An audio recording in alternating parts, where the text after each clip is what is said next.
Kumar sir, சிறியார் செய்த வெள்ளாமை வீடு வந்து சேராது, அதுதான் கேள்வி. நான் எதுவும் கேட்கல, நீங்கள் சொல்லுங்கள். இப்போது நம்முடைய விஜய் அவர்களுக்கு வந்த கூட்டம் அரசியல்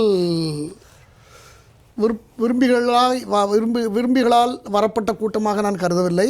அது ஏன்னா அவர் இன்னும் அரசியலில் ஒரு எம்எல்ஏ சீட்டாவோ ஒரு சாதாரண பொறுப்பில் கூட அரசியலில் மக்களால் தேர்ந்தெடுக்கப்படவில்லை. அதற்காக தயாராகி கொண்டு தான் இருக்கிறார். ஒரு சினிமா நடிகருக்கு வந்த கூட்டம், ஒரு சினிமா கலைஞனுக்கு வந்த கூட்டம். இது சாதாரணமாக கீர்த்தி சுரேஷாக இருந்தாலும் சரி, நம்முடைய த்ரிஷாவாக இருந்தாலும் சரி, இவர்களுக்கு கூடனா கூட இதை மாதிரி கூட்டம் கண்டிப்பாக வரும். சீமான் அடிக்கடி அதை சொல்லிட்டு இருக்காரு. அது என்ன நிறைய இல்லை, எனக்கு அனுபவம் இருக்குது சார். அது எனக்கு ஒரு அனுபவம் இருக்கிறது. காரணம், கடந்த ஒரு 2-3 ஆண்டுகளுக்கு முன்பு நான் சேலத்திலிருந்து வரும்பொழுது ஒரு நகைக்கடை திறப்புக்கு வந்திருந்தார். அப்போது என்ன 2.5 மணி நேரத்துக்கு மேலே ஆகிவிட்டது. நான் காரை நிறுத்தி நவட்ட முடியாத ஒரு சூழல் எனக்கு ஏற்பட்டது. இப்போ போலீஸ் சொன்னாங்க, இப்போ போக முடியாது, வேறு ரூட்டும் கிடையாது, நீங்கள் கொஞ்சம் ரெஸ்ட் எடுத்துகிட்டு போங்க, நல்லது அப்படின்னு. அந்த மாதிரி நிலைமை தான் இருக்குது. நான் இளைஞர்களை பார்த்தா எனக்கு எங்கள் அம்மா சின்னம்மா அவர்கள் அறிக்கையெல்லாம் 100% எனக்கு அதில் நான் உடன்படுறேன். அவங்க சொல்கிற கருத்தெல்லாம் ஏற்புடையது.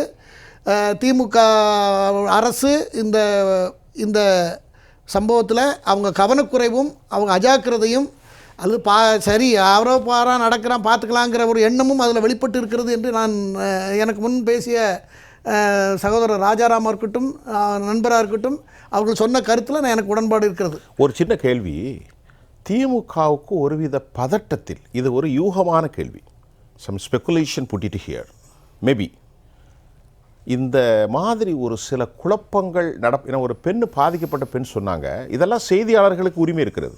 தொடர்ந்து ஆம்புலன்ஸ் வந்த நோக்கம் என்ன?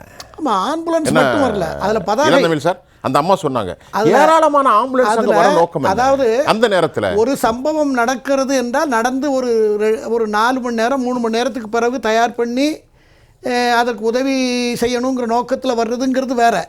ஆனால் சம்பவம் நடந்த அடுத்த செகண்டில் அடுத்த ஒரு சில நிமிடங்களில் பேனரோட திமுகவுடைய மருத்துவ அணி, ஆமாம் மருத்துவ அணி என்று எப்படி வந்தது என்பதை நம்முடைய மனித அறிவுக்கு அது சரின்னு படவில்லை. அழுகையோடு ஒரு பெண் சொல்கிறாள், ஆம்புலன்ஸை 40 வண்டி நிறுத்தி வச்சிங்களே, அப்போனா நிருபர் கேட்குறாரு, சந்தேகப்படுறீங்களா? பட்டுத்தான் ஆக வேண்டும். யாரு இது ஸ்பாட்ல இருக்கு, இப்போ போய் பாருங்க. நீங்க பாத்தீங்களா இல்லையா? நான் பார்த்தேன். ஆக அது ஒன்று. அந்த எஸ்பியை ஏன் இன்னும் ட்ரான்ஸ்ஃபர் பண்ணல? எனக்கு அதுக்கு மட்டும் பதில் யாராவது சொல்லுங்க. அது பேர் என்னது? எஸ்பி. சரி, பரவாயில்ல, என் பேர் ஞாபகத்தில் இல்லை. பொறுப்பு. ஆமாம், அவர் இவ்வளோ பேர் 40 பேர் இறந்துருக்காங்க சார். கவனக்குறைவாக இருக்கிறது. 2000 பேர் அந்த இடத்துல கூட முடியாது. 2000 3000 பேர். கலெக்டர் எஸ்பி 2 பேரும் பொறுப்பு. சீன்ல கொண்டு வராம ஏடிஜிபி போய் பேசுறதுலயே தெரியுது. இல்லை, எனக்கு பெரிய சந்தேகம். எனக்கு மத்தியானத்துல இருந்து எனக்கு என்ன சந்தேகம்னா, 3000 பேருக்கு மேலே அந்த இடத்துல அந்த வேலாயுதசாமி பாளையமா வேலாயுதபுரம் இப்போ வேலுசாமிபுரத்தில் அது ஒரு வி மாதிரி ஒரு நான் போயிருக்கேன் அந்த இடத்துக்குள்ள. அங்கே ஒரு 3000 பேருக்கு மேலே கூட முடியாத ஒரு இடத்துல இவ்வளோ பெரிய கூட்டம் வந்தால், நீ போயிருக்கீங்களா? எனக்கு ஒரு லேண்டே இருந்தது சார். அது அங்கே கரூர்ல இருந்து தெரியும். ஆக அங்கே அந்த இடத்துல அவ்வளோ கூட்டத்தை தாங்காது. முதல்ல இவங்களுக்கு கண்டிஷன் போடும்போதே ஏற்கனவே மதுரையில் போட்ட மாதிரி திருச்சி டு கரூர் டு திருச்சியில் பெரிய ஆயிரக்கணக்கான ஏக்கர் லேண்ட் இருக்குது. தனியார் லேண்டோ ப்ரைவேட் லேண்டோ யார்ட்டாவது கேட்டு அந்த மாதிரி ஒரு ஒதுக்குப்புறத்தில் போடுறதுக்கு அனுமதிச்சிருக்கணும். போலீஸ் அதை செய்யலை. போலீஸ் அட்வைஸ் பண்ணியிருக்கணும், அதை செய்யலை. இவங்க விஜயும் திட்டமிடலில் நிறைய குறைபாடு இருக்கிறது. விஜயுடைய திட்டமிடல் இதில் ரொம்ப கோளாறு. இப்படி இந்த மாதிரி முட்டிக்கிட்டு குனிகிற வேலையெல்லாம் செய்யவே கூடாது. சரி, அதுக்கு இந்த பழமொழி சரியா? சிறியார் செய்த வெள்ளாமை வீடு வந்து சேராது. அரசியல் தேர்தல் காலத்தில் இது பொருந்தும். சிரியா, நானே அந்த ஸ்லோகத்தை நிறைய இடத்துல பயன்படுத்தியிருக்கேன். சிறியாரிட்ட வெள்ளாமை விளைந்தாலும் கரை சேராது களத்துமேட்டில் இருந்து. அதான் அதுக்கு அர்த்தம். நீங்க தென் தமிழ்நாடுல ஆகையினால இந்த விஷயத்துல இது இப்படி இருக்கு. இப்போ இந்த சினிமா நடிகர்கள், நான் வந்து பழைய காலத்தில் அந்த காலத்தில் உள்ள நடிகர்கள், அந்த காலத்தில் உள்ள இதெல்லாம் நான் சொல்லலை. அந்த காலத்தில் இந்த வசதி வாய்ப்புகள், இந்த மாதிரி கம்யூனிகேஷன்ஸு, இந்த மாதிரி ஒரு மாவட்டத்தில் ஒரு ஊர்லேருந்து இன்னொரு ஊருக்கு போகிறது கூட தகவல் தெரியறதுக்கு 3 நாள் ஆகும். அந்த மாதிரி காலகட்டத்தில் சினிமா எம்ஜிஆர்லாம் வந்திருக்கார். எம்ஜிஆரும் சொன்ன டைமில் வரல, சிவாஜி அவர்கள் வந்திருக்கார்கள். ஆனால் அவர்களும் வரும்போது சொந்த நேரத்தில் வர முடியாது. அன்னைக்குள்ள காலம் அந்த மாதிரி. அன்னைக்கு இந்த மாதிரிலாம் மக்களும் கட்டுப்பாடாக இருந்தாங்க. ஆனால் இன்னைக்கு பாருங்கள், எங்கே வந்தாலும் போகக்கூடிய அளவுக்கு தகவலை பரிமாறிக்கொள்ளக்கூடிய அளவுக்கு இருக்கிறதுனால இந்த சினிமா மோகம் பிடித்து சினிமாவை மோகத்தை தேட்டரை விட்டு வெளியே வந்த உடனே விடணுங்கிற நம்பிக்கை அந்த ஜனங்களுக்கு இல்லை, இந்த இளைஞர்களுக்கு இல்லை. இந்த இளைஞர்களை பார்த்து நான் பரிதாபப்படுறத தவிர வேற எதுவுமே தோணலை. ஒரே ஒரு பாயிண்ட் நான் சொல்லிடுறேன். ஒரே ஒரு பாயிண்ட், நான் இன்னும் அதிகபட்சமாக யார் என்னை வருத்தப்பட்டாலும் எனக்கு அதை பற்றி கவலை இல்லை. யாராக இருந்தாலும் சரி, சினிமா நடிகர்களுக்கு வரக்கூடிய அரசியலாக்கப்படும் போது, சினிமா நடிகர்கள் அரசியலாக அவர்கள் ஆவணப்படுத்தப்படும் பொழுது அவர்கள், அது நேரடி முறை இல்லை, அது ஒரு குறுக்கு வழி தான். எல்லா வழியிலும் ரிசர்வேஷன் இருக்கிற மாதிரி அது ஒரு குறுக்கு வழியான ஒரு ஷார்ட்கட் வே தான். அப்பேற்பட்ட சினிமா நடிகர்கள் ஆணாக இருந்தாலும் பெண்ணாக இருந்தாலும், சின்ன நடிகராக இருந்தாலும் பெரிய நடிகராக இருந்தாலும், அவர்களுக்கு இது போல பொதுக்கூட்டமோ பொது வழிகளை போடுவதற்கு தடை விதிக்க வேண்டும். ஸ்டாண்டர்டாங்கிறது அப்படி இல்லை. இந்தியன் கான்ஸ்டிடியூஷன் அப்படி சட்டம் இருக்கு. சட்டம் கிடையாது.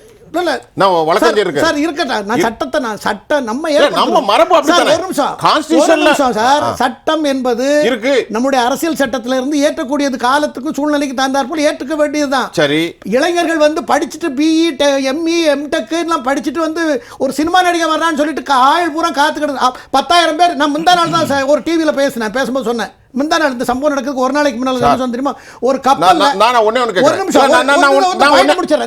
ஒரு கப்பல்ல திரு விஜய் 10,000 பேரை ஏற்றிட்டு போய் நான் இலங்கையை கூட்டிட்டு போறேன்னு சொல்லி அந்த வங்காள விரிகுடால கொண்டு போய் இதுல எல்லாரும் குதிங்கன்னா குதிக்கிற அளவுல இருக்கா சார் படிக்கிற இளைஞன். இதை விட கேவலம் வேற என்ன இருக்குது நாட்டுக்கு?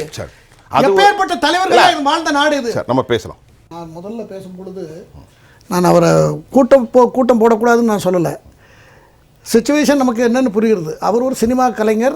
ரெஸ்ட்ரிக்ஷன் தேவை. அதுக்கு இந்த மாதிரி இதுனா இப்போ ஒரு ஆடிட்டோரியம் இருக்குது. இப்போலாம் 5,000 பேர் 10,000 பேர் இருக்கிற ஆடிட்டோரியம்லாம் வந்தாச்சு. இப்போ நம்ம ஊர்களில் இப்போ அதெல்லாம் வந்திருக்கு. கிராமங்களில் கூட அது வந்திருக்கு. பெரிய பெரிய ஊருக்கு அவுட்டரில் பெருசாக வச்சுருக்காங்க. இன்னும் தேவைன்னா இன்னொரு 5,000 10,000 பேர் போடுறதுக்கு எக்ஸ்ட்ரா செட் போட்டுக்கலாம். அங்கே எல்லாத்துக்கும் லிமிட்டட் பண்ணி பாஸ் வாங்கினவங்க தான் உள்ளே போகணும்னு முதல்ல ரெஸ்ட்ரிக்ட் பண்ணிட்டோம்னா எல்லாமே பாதுகாப்பு. அவர் ஒரு கருத்தை சொல்கிறாரு, அது நம்ம அரசு செய்ய வேண்டிய வேலை. இப்போ அவர் சொல்கிறாரு, யாரு விஜய் தான் அதுக்கு பொறுப்பு இருக்கணும். அவன் ஒரு கடினமான பார்ட்டின்னு சொல்றாரு. அவர் கைது செய்யப்பட வேண்டும் என்ற கருத்து வைக்கிறார். அது அவர் சொல்றது சட்டத்தின் நேர் பார்வையில் அவர் பார்க்குறாரு. சட்டத்தின் நேர் பார்வையில் அவர் பார்க்கறது இந்த மாதிரி ஒரு கவனக்குறைவாக நானும் முதல்ல அதை சொல்லியிருக்கேன். ஏன்னா அவரும் கவனக்குறைவாக அதில் திட்டமிடலில் பெரிய கோளாறு ஏற்பட்டிருக்கிறது அப்படின்னு சொல்லியிருக்கிறேன். இதில் ரோடு ஷோ இருக்கு இல்லையா, 5 கிலோமீட்டருக்கு 10 கிலோமீட்டர் ஆனால் ரோடு ஷோலே பண்ணிருக்கலாம். ரோட் ஷோ கொடுக்கவே இல்லையே. அதுதான் சொல்றேன். அந்த ரோட் ஷோக்கு கொடுத்துருந்தா இந்த பிரச்சனை வந்திருக்காது. அதையும் தடுத்துட்டாங்க. இப்ப மோடி அவர்கள் எங்க போனாலும், இந்தியாவில் குஜராத்ல போனாலும் சரி, எங்க போனாலும் மோடியே மாடலுங்க 10 மைல் ரோட் ஷோ தான் நடத்துறாரு. வண்டியை ஓட்டி போக மாட்டாங்க சார். வண்டியை ஓட்டி போக மாட்டாங்க. அங்க பார்த்து தான் இங்க வந்திருக்கிறது. உங்கள்ட்ட டீட்டெயிலா பேசுவோம். ஆகையினால அது ஒரு பாதுகாப்பு மெஷர் தான் நான் இதை சொல்றேன். எதுக்காக வித்தியாசத்தை நான் சொல்றேன். வித்தியாசம் என்னன்னா, நான் அந்த காலத்தில் சிவாஜி எம்ஜிஆர் எல்லாம் கம்பேர் பண்ணி சொன்னதுக்கும் இப்போ இருக்கிறதுக்கும், அன்னைக்கு இருந்த காலத்துக்கும் இன்னைக்கு இருந்த காலத்துக்கும் நிறைய வித்தியாசம். உடனே கூடிட முடியும். 1 மணி நேரத்தில் எல்லாரும் மொத்த பேரும் ஒரு இடத்துக்கு வந்துருவாங்க. அந்த மாதிரி ஒரு சூழல் இப்போ இருக்கிறதுனால நாம வந்து எந்த விதமான உயிர் சேதங்கள் இல்லாமல் அதை நடத்தணும்னா வேற வழியே கிடையாது. இல்லைன்னா தனியார் சேனல்கள் நிறைய வந்தாச்சு. இப்போ ஒரு சேனலுக்கு பணத்தை கட்டி ஒரு 3/4 மணி நேரம் 1/2 மணி நேரம் டெய்லி பேட்டி கொடுங்க, ஸ்பீச் கொடுங்க, நாங்கள் இதெல்லாம் செய்ய போகிறோம், அதை செய்ய போகிறோம், என்னென்ன உங்களுக்கு தோன்றதோ அதை அவ்வளோத்தையும் பேசுங்க, போடுறதுக்கு தயாராக இருக்குது. பணமே கொடுக்கலனாலும் போடுறதுக்கு போகிறாங்க, நீங்கள் பேசுகிற போட போகிறாங்க. இப்படி உங்களை ப்ரொஜெக்ட் பண்ணி அப்புறம் பேசுவோம். நான் பேசுவேன். ஆனால் நீங்கள் இப்போ நிகழ்ச்சியில் என்னென்ன செய்யணும்னு அட்வைஸ் கொடுத்துட்டு இருக்கீங்க. ஆமாம், அதானே இப்போ தேவை சார். அரசாங்கத்துக்கு நடந்ததை பற்றி, போலீஸ் துறைக்கு அட்வைஸ், அரசியல் கட்சிகளுக்கு அட்வைஸ். ஆமாம், ஏன்னா இந்த மாதிரி அடுத்தால கற்றுக்கிட்ட பாடம் நம்ம இந்த சம்பவத்துக்கு பிறகு எப்படி நடக்கணுங்கிறது அதையே பேசிட்டு ஒரு சம்பவம் வந்துட்டுன்னா அதுக்கு அடுத்தால என்ன செய்யணுங்கிறது தான். கண்டிப்பா. இப்போ நான் அனைவருக்கும் 4 பேருக்கும் பொதுவான கேள்வி. ஒரு சம்பவம் நடந்துருச்சு, வருங்கால முதல்வர் என்று புகழாரம் சூட்டுறாங்க. பல செப்பாலஜிஸ்ட்டு 10%, 20% அதெல்லாம் நமக்கு தெரியாது. ஒரு சம்பவம் நடந்த உடனே எல்லாருக்கும் முன்னாடி உள்ள கேள்வி, விஜய் என்ன செஞ்சுருக்கணும், திருச்சியில் ரெஸ்ட் எடுத்திருக்கணும், பதட்டம் குறைந்த பிறகு ஸ்பாட்டுக்கு போயிருக்கணும். ஏன் போகவில்லை என்ற கேள்வி இன்றைக்கி அதிகமாக எடுத்திருக்கிறது. சார் நீங்கள் சொல்கிறீங்களா? அங்கே இருந்தாருங்க. அதாவது நான் நேற்றே சொல்லிவிட்டேன், என் நண்பர்கள் என்கிட்ட இதை பற்றி பேசினவங்கள்ட்டெல்லாம் சொல்லிவிட்டேன். இந்த விஜய் வந்து அங்கே ஸ்டே பண்ணியிருக்கணும். 40 உயிர் அவரை பார்க்க வந்தவங்களில் 40 பேர் இறந்துருக்காங்க. அந்த உயிர் தான் எனக்கு முக்கியம், எனக்கு என் உயிருக்கு என்ன ஆனாலும் பரவாயில்லங்கிறது ஒரு அறிக்கையாவது அவர் கொடுத்துருக்கணும் என்று நான் நேற்று சொல்லியிருக்கிறேன். நீங்கள் சொன்னீங்க. நான் சொல்லியிருக்கிறேன். காரணம் என்னென்னா, மக்களோட உணர்வுகளை அவர் எடுத்துக்கிட்டதாக மீனிங்க. மக்கள் அதை ரொம்ப மதிக்க ஆரம்பிச்சிருவாங்க. ஆனால் அதை அவர் செய்யலை. அவருக்கு அந்த அளவுக்கு நாலேஜ் இல்லையா என்னன்னு தெரியாது, இல்லை யாரும் அட்வைஸ் கொடுக்கல, பதட்டத்துக்கு உள்ளாயிட்டார். ஒன்று. இதில் வந்து ராத்திரி 12 மணிக்கு நம்முடைய முதலமைச்சர் செக்ரட்டரியேட்டுக்கு போய் சீஃப் செக்ரட்டரி, ஹோம் செக்ரட்டரிலாம் வர வைத்து முடிவு பண்ணியிருக்காங்க, அங்கே போகணுன்னு போயிருக்காங்க. அப்போ அந்த நிமிஷத்துலேயே ஒரு உத்தரவும் போட்டிருக்காங்க, அருணா ஜெகதீசன் தலைமையில் தனிநபர் விசாரணை குழு போடுறோன்னு அறிவிச்சிட்டாங்க. நான் சொல்கிறேன், சுப்ரீம் கோர்ட் ஜட்ஜாக இருந்தாலும் சரி, ஹைகோர்ட் ஜட்ஜாக இருந்தாலும் சரி, ஓய்வு பெற்ற ஜட்ஜாக இருந்தாலும் சரி, யாராக இருந்தாலும் சரி, இந்த விஷயத்தில் சிபிஐயை தான் இறக்கியிருக்கணும். சிபிஐ விசாரணை தான் இது தேவை. வறுமையில காலம் இருக்கு. கண்டிப்பாக சிபிஐ இவங்களால என்ன விசாரிக்க முடியும்? இவங்க என்ன, நீங்கள் எல்லாரும் சொல்கிறத அதை கேட்டுட்டு வர முடியுமே தவிர, என்ன நடந்திருக்கு உளவியல் ரீதியாக உள்ள என்ன நடந்திருக்கு, என்னென்ன மாதிரி இதில் எதுவும் சதி இருக்கிறதா, எப்படி நடந்திருக்கிறது என்பதை சிபிஐ தானே கண்டுபிடிக்க முடியும். ஆகையினால அந்த முடிவும் தவறு. அந்த கோணத்தில் அது போக வேண்டும் என்று நான் விரும்புகிறேன்.